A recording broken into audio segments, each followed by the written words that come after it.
This could have been any festival in the world. And there's been so much going on there that people don't understand what happened here.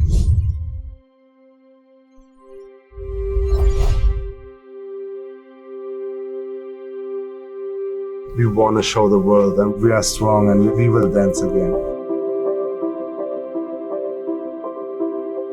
Music is my life. Music is everything for me.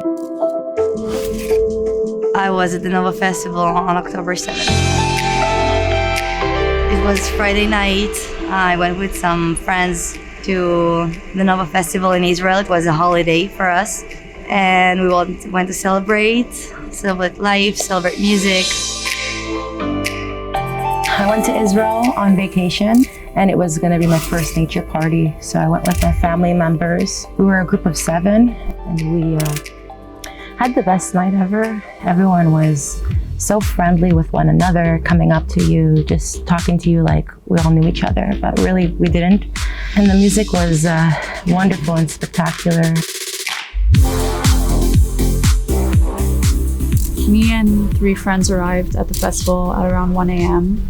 At around 3, we decided to take a rest at our campsite, which is right by the dance floor. You can still hear the music.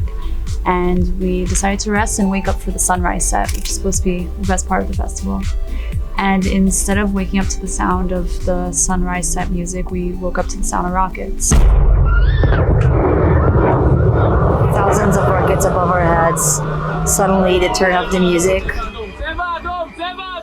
And he started shouting, Tseva Adom, which means red alert. We are used to it, Israelis. You need to lay on the ground with your hands above your head. I want people to try to imagine rockets intercepting over people's heads at Coachella in LA and them reacting in such a calm manner.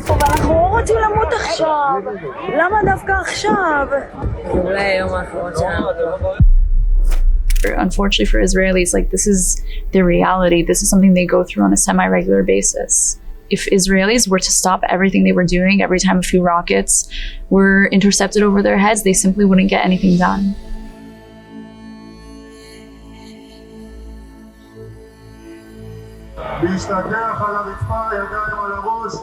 As one of the producers, our first action was to make sure everyone leaves the perimeter and goes safe to the car. And I was talking to my wife. She was at home. She didn't come to the festival with me because she was 9 months pregnant at that day.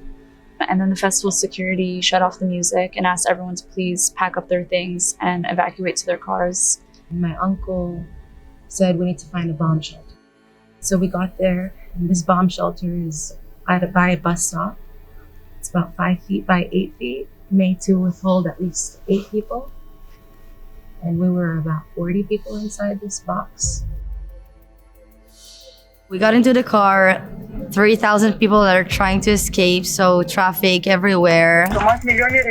And then suddenly they start yelling at all of us to pull our cars over to the side of the dirt road and get out and start running. And that's when we heard the first gunshots. I left the car on the road and started running in the field. A Bedouin man, he came to the bomb shelter and he went up to my uncle and he started telling him that there's going to be a terrorist attack and that we need to be careful. And then what sounded like 1,000 bullets on automatic guns started to go off into the hallway of the bomb shelter. People were running in every direction. It was complete chaos. And nobody knew what direction to run to. Nobody knew what direction was the direction of safety.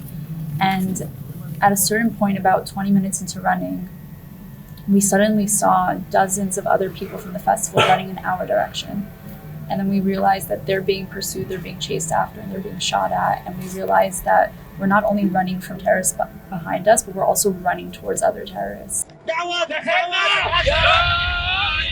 200 people running towards us back to the festival, and the terrorists just shooting everyone in the crowd, and we see people running and falling down, and the bullets hit everywhere next to us.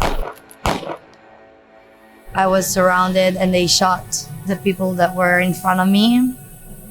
Just terrible.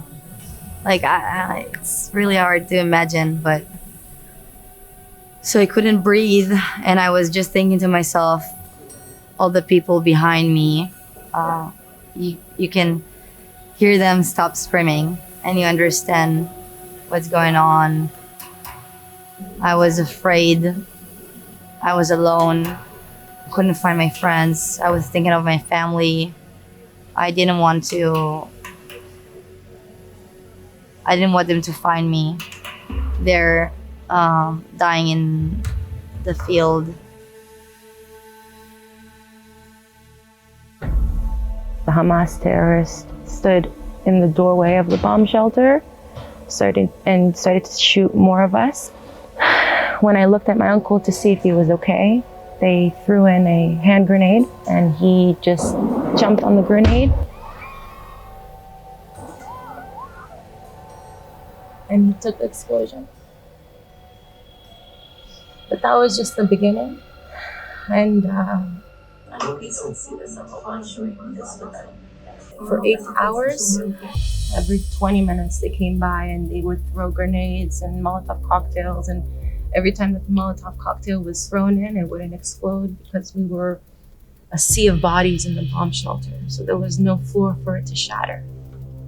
So we had to hide under bodies, dead bodies, to shield ourselves from the grenades, and that's what really kept us alive.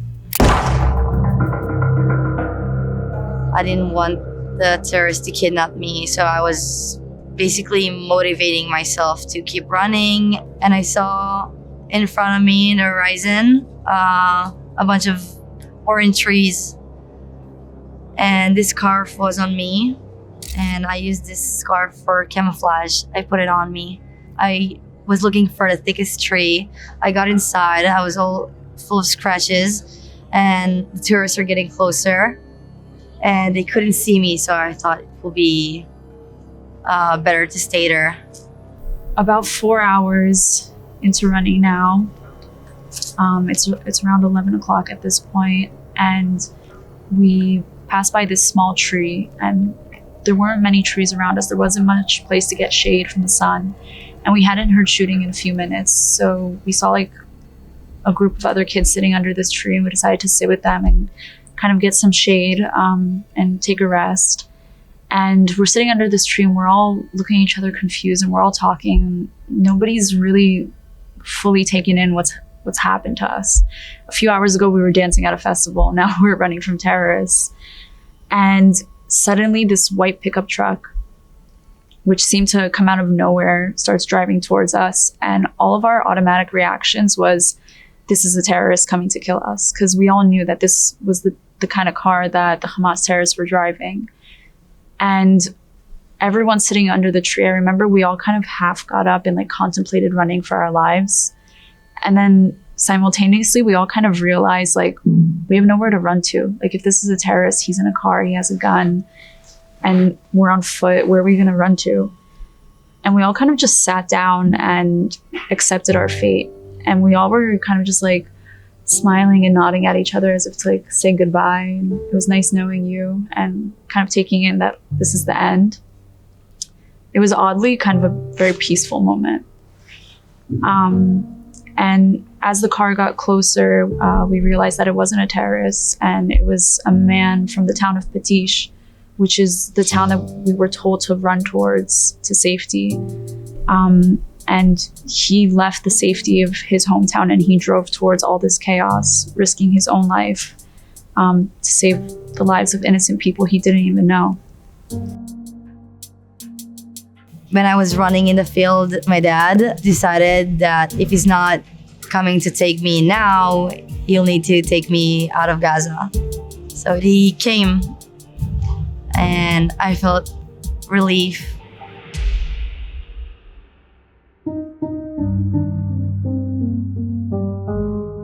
When I got in here, I saw my friends on the wall here. It's just unbelievable that I'm here after 6 months alive, and my friends their faces on the wall here. They're only 20, 21, 22. We were just going on a festival to celebrate the holiday.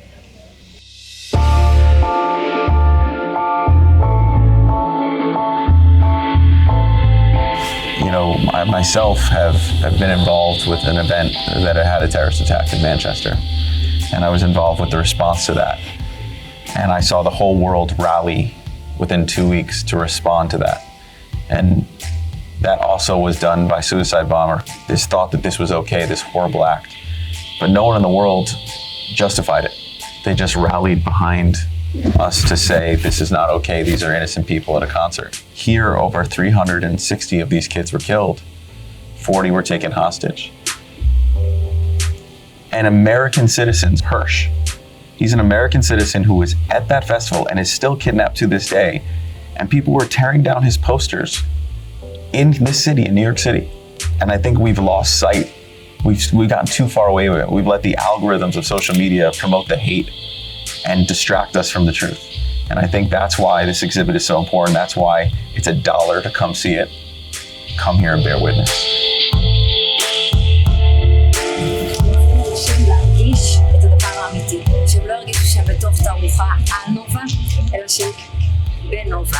ובעצם הרעיון שאנשים יעמדו מול הפנים הזוהרות האלה והמאושרות, והרגישו את האנרגיה שהייתה שם ברחבה עד שהאויב השטני נכנס והפריע. What do you hope people get out of seeing this? I want people to come here and just see the truth in their eyes, because I hear the denying. It's really hard for me as a survivor, us, to hear it. It could be anyone. This is it. It happened here. You can see the cars. You can see the toilets. People were hiding in the bathroom. 7, 8, 9 bullets. My daughter, Oria, was the most beautiful girl in the world, inside and out.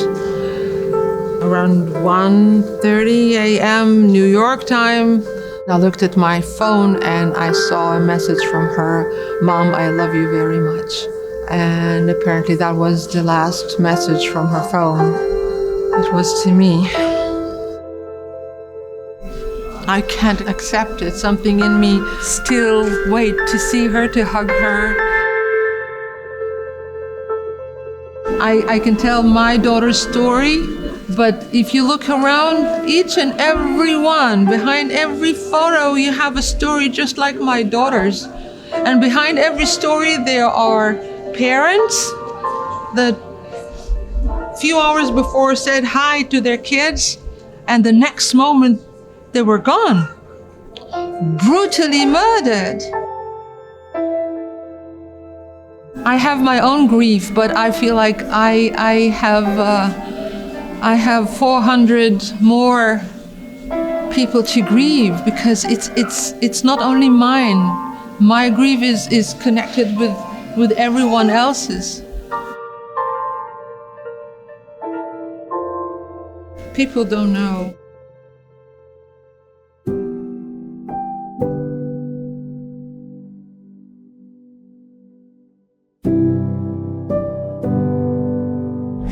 These things on the tables are victims' belongings. They left behind them while trying to survive, and the police brought it back, and people could identify clothing of their dear ones. It has a lot of sentimental value for all of us, especially for the parents. My son Matan was a sound engineer of the music festival. He saved more than 100 lives. We have videos of him running and people running after him. He understood immediately what is going on, and he saw a purpose in saving as many lives as he could. These are Matan's shoes.